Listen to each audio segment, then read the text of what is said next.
most importantly, if you want to transfer money guaranteed to be tax-free, you buy life insurance. A lot of times people think, oh, this guy's loaded, or I have money put aside, so I don't need life insurance. You can go and spend all that hard-earned money that you made during your lifetime.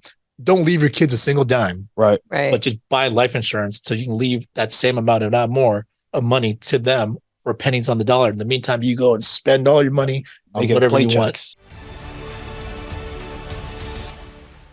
Welcome to the Agent QnA. You guys are hosts here, John. We got Joan. We got Albert. I was busy checking out my text. Kuhn said, don't ask him any questions. He can't answer. So I was like, all right, well, let's just go right into it then. We're going to go into our topic. I forgot to do our introductions. So we're going to go into topic about what happens after the fact, like after death and with or without life insurance, right? Because a lot of people, I would say agents, clients, on the agent standpoint, we sell the life insurance. So we want to prevent it. From the client standpoint, sometimes they will tell you, hey, I want to think about it, maybe later. And how do we stress, first off, the urgency to that? What could happen? Have you guys had any experiences of somebody passing away, not having life insurance? What's the common thing that happens? Well, typically when someone doesn't have life insurance, for the most part, their families are struggling financially to make sure that that they're able to cover like their funeral costs. And then they're also struggling to make ends meet sometimes, because for the most part, it's the breadwinners who are passing away, or maybe it's, the stay-at-home mom or so I think what happens with people that don't have life insurance typically is that there's a financial struggle that comes onto their immediate family when that happens. Especially, for low income clients, right? They don't have any assets. They probably don't have any money in the bank. And what do you see them on the freeways? Then signs, car washes, fish fries. They GoFundMes. Yeah. So it's easier to explain that on the low income. You tell them, hey, you don't have anything. You need this more than anything. Right. Now, what about the middle income clients? They feel like, oh, I have time. I got assets. I may have money in the bank. I own a house. What could happen if they don't have life insurance? Well, it still puts a very undue stress on the family that survives them, right? So, I think for them, they're just trying to get by check to check, from paycheck to paycheck, right? So they're just thinking about, all right, this is what I have worked into my budget, and then this is how we get by financially. So I think they're not really putting the thought into it, and which is our job as agents to try to paint the picture for them better, walk them through all the steps. But I think for the most part, they're just thinking, okay, well, I'm making money right now, so this is how we're able to get by. But they're not factoring in 15, 20,000, whatever it costs for the funeral. Yeah. If how the family comes up with that, if they don't have that socked away somewhere, if they don't have it saved, whatever the case is. And I think they can't see far enough ahead. And that's usually the biggest reason. And to their credit, it's because they're dealing with day-to-day stress, Yeah. The middle class in this society is, definitely overstressed, and they're continually being pushed down further and further. So it's definitely something where we need to walk them through the process all the way and be like, all right, so how much does it cost for a funeral? All right, who's going to be taking care of it? Who's making the arrangements? Do you know where you're going to be buried? Is it going to be a burial? Is it going to be a cremation? Do you have that saved up yet? So if that happened tomorrow, what are they going to do? All this stuff. And I think you have a better shot of convincing them to actually make a decision, create that urgency. Yeah. But sometimes people are just kind of stuck, and that's unfortunate, because we know how much it's not even just the financial aspect of it. It's just like they got to put aside everything. Like someone in their family passes away, they got to take time off from work. Then they got to start arguing over, whose responsibility is it, or who's in the best position to be able to try to do something about it. Yeah. And then, it creates a lot of unnecessary strife within the family, a lot of arguments, a lot of stress. And I've been through that personally through my own family when people passed away without life insurance. So, they always figure out a way. They got to put it on the credit card or do something else, but then puts them further in debt. Yeah. Yeah. We always had this one guy in our old company. We call him Big John. I always use that saying, things get funny with the money when there's a death in the family, because now who's in charge? Who's taking the brunt if you got one person, with 3 kids versus one person, with no kids, the other person goes and says, well, you have less responsibility. You should pay more, all these little things, because they don't want to take that burden. Right. But also, I mean, I just wanted to add, if you are passing away without insurance and you want to make sure that your family has a negative memory about the whole situation, don't get life insurance and don't have everything prepared, because what also happens is, like, this happened in my personal experience. It's just someone's going to take care of the responsibility. They're going to pay for it, or people are going to chip in. And then, like, after that, there's all this gossip, like, oh yeah, so-and-so didn't chip in and so-and-so didn't contribute to this. And like, the siblings or cousins or, family members. And then now there's all this like ill will amongst each other, or bad feelings that people just can't reconcile. So there's that. And then sometimes it's also like, family members don't talk about it and don't think about it. So they don't even know how to ask. So sometimes it's like, there was never that conversation really to begin with. Like, hey, can you help out with this? And how much can you contribute? But then someone just takes the responsibility. And, a lot of people have too much pride. Right. So they're like, I'm just going to pay for it. And then, like, hoping that people will volunteer to chip in for it, but then they don't. And then, like, now they're bitter. These relationships all get fractured. And then, like, the whole family goes into chaos and it all could have been prevented if there was just designated money set aside to take care of the funeral. And then nothing else financially needs to be planned. They just execute it, take care of the funeral, and then everyone goes back to their lives after a little bit of mourning. You're right. It's a big, big thing. But aside from that, aside from life insurance, the real question is, what about probate? What's probate, and how does life insurance avoid that? Well, I mean, probate's just, I don't know if everyone recognizes this, but we pay more than half of our money that we make to the government. Yeah, in taxes. Yeah, in taxes for everything. We get taxed on everything. We get income taxes. We get property taxes. We get sales tax. We get hotel tax. We get service charge tax. We get everything. Man. You look at all your receipts. Yeah, there's an additional tax. Certain bad restaurants will put the service charge first on your bill and then tax that too. Right. And there's out of state fee, like if you're traveling, there'll be like out of state like tax, and then your cell phone, there's state fees, surcharges, freeway tax, light pole tax. Yeah, I've seen those. It's true. Yes, but this is why we have such great roads with no potholes and great drainage system, especially in Compton. Public works, everything's just awesome. Our tax money's going to exactly where we want. But that's just a whole different topic. But probate's another way for the government to get their hands on people's money. Because when someone dies, it has to go through probate. The government's going to take out what they arbitrarily decide is going to be theirs. And then the remaining amount of money goes towards the beneficiary, or who's next in line, and whatever the legacy is in that order.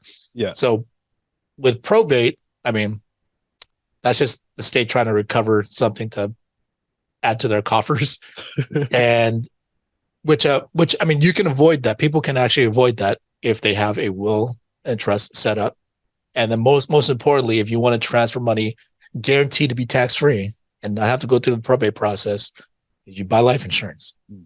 So I think that's one of the biggest misnomers out there. A lot of times people think, oh, this guy's loaded, or I have money, I have money put aside, so I don't need life insurance. But you can do so much more money. You can, like Tom Hegna always says, you can go and spend all that hard-earned money that you made during your lifetime. Don't leave your kids a single dime. Right. But just buy life insurance so you can leave that same amount, if not more, of money to them for pennies on the dollar. In the meantime, you go and spend all your money on whatever you want. Yeah. If you guys enjoy, I'm saying it too many times. Thanks for joining us so far. That's all I remembered. We can continue to share with other people. We probably need to redo it, right? Hey guys, thanks for joining us. If you guys have found this stuff helpful up to this point, or you guys would like to see some other stuff, please like and subscribe and create a comment so we can cover that next topic. And continue watching the show. Yeah. So what happens is with probate, there's like multiple things. There's probate, there's inheritance tax, there's estate taxes. So that when you pass, at the end of the day, you don't just carry it on to your next loved one, your spouse or your siblings or your cousins, kids, whatever. Uncle Sam wants a piece before it transfers to it. So an estate tax means they take the tax out of the money paid by the deceased. An inheritance tax is paid by the people receiving that. So that's where Uncle Sam gets a piece. Depending on your state, depending on where you live, it makes a difference. But when it comes down to probate, now the law's involved. Now you have to do court filing. There's fees. There's referees. There's attorneys. Oh, the attorney fees, they'll kill you on the attorney fees. And if you guys don't know, I mean, the attorneys, probate takes forever. It is not 3 years. It's not like you had an experience with it? No, I've just heard. I've heard people just have a really bad time when it comes down to that, and then it also gets even more tricky. So you guys talked a little bit about what happens, when people are trying to pay, but it gets even worse when they're going to court trying to fight for that person's properties or anything. So yeah, if you don't have a lawyer, they got to find an executor or administrator. Yeah. If you don't have a will, they got to come up with it from the wherever court you're going through. Right. Yeah. So I just had a haircut, and my barber, she was like, "Yeah, I just finally got my inheritance from my mom that passed, and it went through probate." And I was like, "How long ago did she pass?" 2 years ago. And it took her 2 years. And she said, "I got $75,000. It's like, okay, that's great. Was that everything? It's like, no, the lawyers took 25%. And then, of course, the fees and, spread out with the rest of the siblings and all that stuff. So imagine, great, you have assets. You're a middle to high income earner. You have assets, but those assets just don't carry right away. Whereas the life insurance, if we bought a life insurance and we passed away, how fast does the life insurance pay out? Fastest. If it's after 2 years and past the contestability period, I mean, as soon as you have a death certificate, they got to pay out no matter what. So that could be a couple days, maybe a couple weeks. Yeah, probably 14 days. Probably some of the earliest, right? Yeah. If there's investigations needed, maybe through work life insurance, 6 months. Right.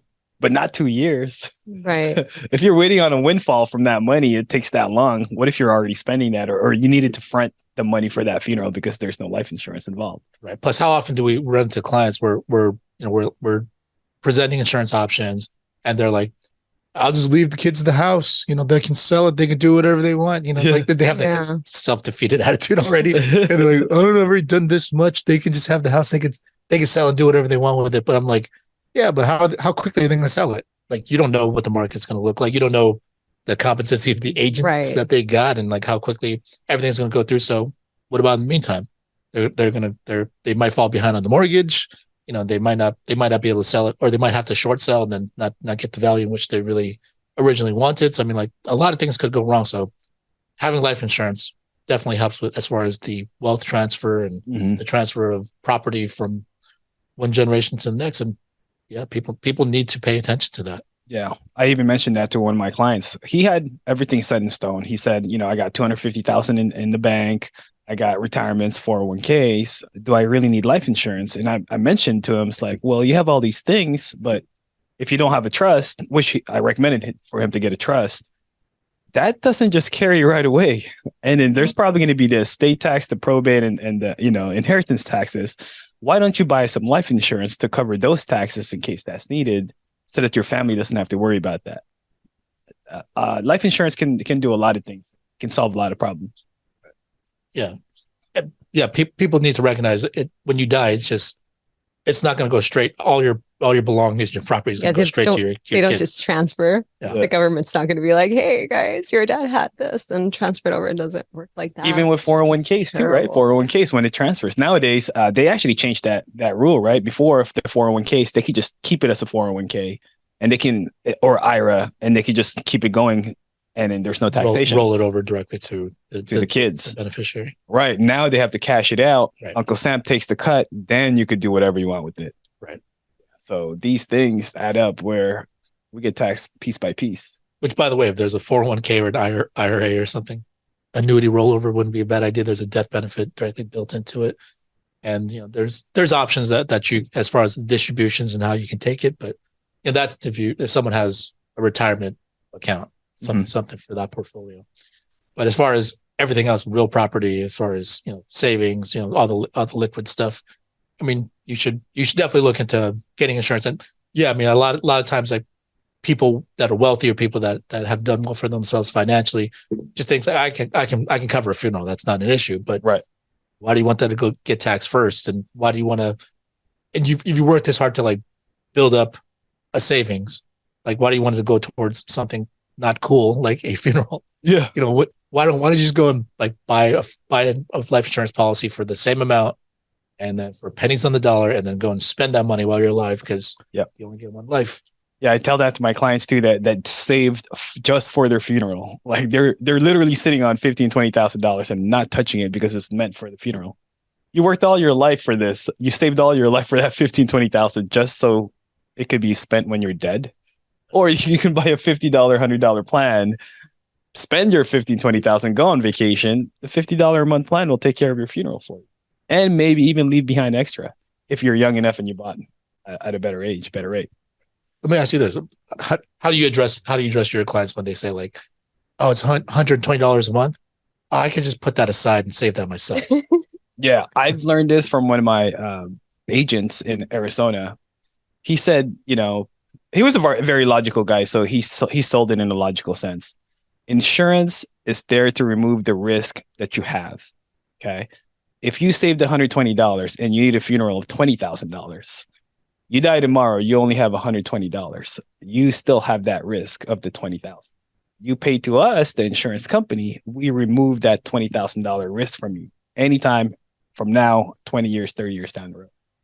You will only remove that risk if you saved up the $20,000. And how long will that take you for $120? So it's less of an emotional sale, more of a logical sale, which made sense to me because, you know, I don't have emotions. It's like, oh, that makes sense. How would you address it? Yeah, I mean, I do a lot of the same. I'm like, well, what happens if you died next month or a year from now?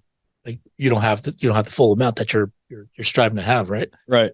And then I'll start asking like, well, how old was your parents when they passed away? And then like it makes them think, right? Because it's like they just think I'll live beyond that. Yeah. I'm like, how do you know? Yeah. It's like, okay, sir, ma'am, what's your medications? You're on dialysis. Well, I think all the medical conditions, people are just, I don't know if they're just like blindly like optimistic about being able to live forever or live longer than as long as they think they want. But if you ask them like, how old was your parents when they passed? You know, for them, they're like, that's like some hard data, right? Right. Like you're going to be around that area. Yeah. And then I'll do the math and I'm like, all right, well, if they pass, and hopefully you're going to outlive them, but let's just say that, you know, this is just runs in the genes, and then like you're not going to pay more into it based on it with calculations, right? So that's just something. And yeah, you just got to identify your clients at that point. You know, are they logical or they're being illogical about it because they just see that it's $120 sticker price shock versus like, okay, you still don't have anything. Why haven't you saved anything yet? Right. When have you started that? Yeah, I've asked a few clients that because they're like, I can just put aside this money and save it for the funeral myself. And I'm like, well, have you done so yet? I'm like, what makes you think you're actually going to start doing it now? Yeah. I'm like, so to avoid that, you just put aside a little bit of money, this much amount a month. You know for sure this is how much your family's going to get. You're taking the guessing out of it, and then you can continue on with the rest of your life. You don't have to worry about saving and all the other stuff. Yeah. Sometimes you have money in your savings account, you might spend it. You might not have it by the time the time comes anyway. So I'm like, this is just you're putting aside money that your family's going to get back one way or another. Yeah, I'm also dealing with that with some senior clients, you know, and they're in their 70s, no life insurance, nothing, and of course the price is not going to be cheap now, right? They've waited this long, and then they start saying these things. You know, I could save that, or that's too much, right? What would be your rebuttal for yours? I actually have used this a few times, and it's actually worked. It worked? Okay, good. So I was like, if they're in their 70s and let's say like $120, $150 a month, right? Yeah. And then I was like, yeah. And I'm like, actually, let me look up a couple of rates. And I look up like a 30-year-old or a 40-year-old. I'm like, yeah, have you taken this out 30 years ago, 40 years ago? Here's how much it would have been. I'm like, so either way, I mean, that person would have paid a much lower rate, but for a longer period of time, or you're paying a higher rate for a shorter period of time. Either way, you're still gonna have to pay for the funeral because the family's got to get it taken care of.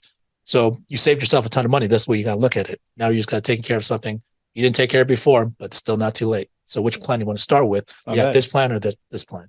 That's not bad. Yeah, I've used it in a similar way, but I make it a little funny. It's like, yeah, if you got it at this age, you paid all those time, but guess what? You saved the money because you didn't die yet. Right. It's just catching up to you now. You got to pay higher because now you're older when you got it. Right.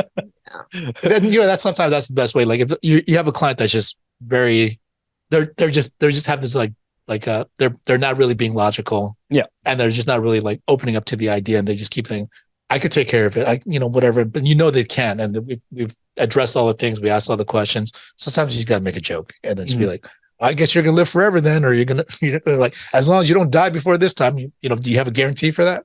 Yeah. And this is where your conversation can't be on an even level, right? You got to be a provider. You got to be able to crack a joke, but at the same time, be able to push in a sense to where you're not pleasing the client, because you got to address these like concerns. You got to have some awkward conversations, right? And what's the worst that you can do? They'll hang up on you either way, or they won't buy from you either way. Because whenever we try to do a follow up, how does that normally go?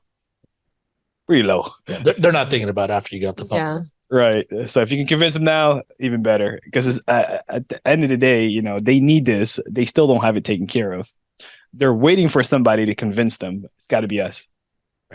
Yeah. Any other questions that you guys have as far as after the fact? We see it just too many times, and the more we can have, I would say, ammos to say to the client from a logical or emotional standpoint, it's going to be better, because we're helping a lot more people in that end, and it's going to help you and your family, because you're going to make a lot more sense. I just think we just need to appropriately challenge the client a little bit more when they just say like, I don't want to take care of it now, or I'll put aside do it later. So just actually, we just have to like walk them all the way through and just be like, step by step, like what's going to happen next at this stage. When you pass away, who's gonna take care of the funeral expenses? Do you have one of your kids? Who's the responsible one? Yeah. And then like, now, do they have money for this? Now, do they have to take time off from work? Like, is this going to put an undue burden on them financially if you have nothing else set up? If they're trying to sell it, how quickly do you think this house is going to sell? Right. All this stuff. Like, I think sometimes agents let people off the hook too easily, because the client just says like, "Oh, I'm saving them." They're like, "Are you sure?" And then, which is like, that's never worked. It's not the right questions, right? Yeah. not a painting the picture question. Right. You sure about that? Yeah. I'm like, okay, just hang up the phone now. But sometimes agents do get stuck. Right. And this is where the Q&As come in. We have to open up ideas for you. We have to create more conversations of painting the picture for the client. And it comes through with experience. Right. Yeah. Terrence is awesome on our live dials as far as asking those questions, because he'll walk through the whole scenario. Like, now, if you didn't come home yesterday, how would your wife get by? All this other stuff. How much money do you guys need? I'm like a mechanic. I need to get all the diagnosis to make sure we fix the problem the right way. So I mean, like, I'm like, that'd be a great way to learn, just listening to somebody that's experienced and someone that, stands up for his clients to be able to make sure he asks all the questions appropriately. Yeah, I hear Terrence say it a lot. Like, what does that look like for you tomorrow? If you died yesterday, what's that look like? What would happen? What would be the next step? Right. Or he'll ask the spouse. He'll tell them both to get on the phone. Yeah. I was just going to say that. Like, he'll make sure, like, oh, if your spouses are, put me on speaker so they can hear me. And then even better, whatever the client's answer, he just keeps on repeating that. Okay, this is what we're going to do for the missus. This is what this life insurance is going to do. Does that make sense? Right. Yeah. And then I like the part where Terrence always just says, because I'm just trying to help. Right. This is for you. I'm just trying to help what you requested. Right. So the more we can paint the picture, the more we can, I would say, build the pain point of not having the insurance. The price value will go out the window, because now they need it. Right. So that's pretty much all the topics that we have. If there's anybody with any other questions, we're pretty much done.